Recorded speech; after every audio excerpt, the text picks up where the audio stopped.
আসসালামু আলাইকুম, সবাই কেমন আছেন? কড়াইতে পেঁয়াজ তেল দিয়ে দিয়েছি। পেঁয়াজটা লালচে হয়ে যাওয়ার পর মুরগির রানগুলো দিয়ে দিব।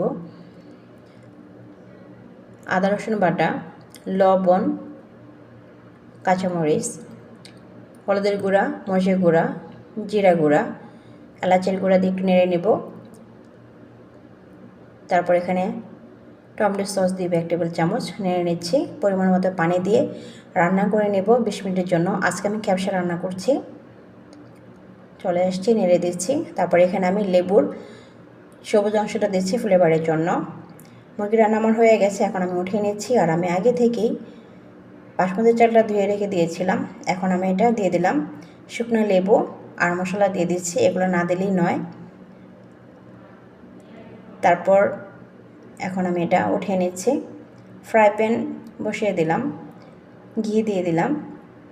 ঘির উপরে মুরগিগুলো ভেজে নেব। আলহামদুলিল্লাহ আমার ভাজা হয়ে গেছে। এখন আমি কাঠবাদাম, কাজু বাদাম, কিশমিশ ভেজে নিয়েছি। দেখুন কতটা সুন্দর ঝরঝরা হয়েছে। মুরগির রানগুলো দিয়ে দিলাম আর সব উপকরণ দিয়ে দিলাম। আজকে আমার ক্যাপসা রান্নাটা কেমন হয়েছে জানাবেন।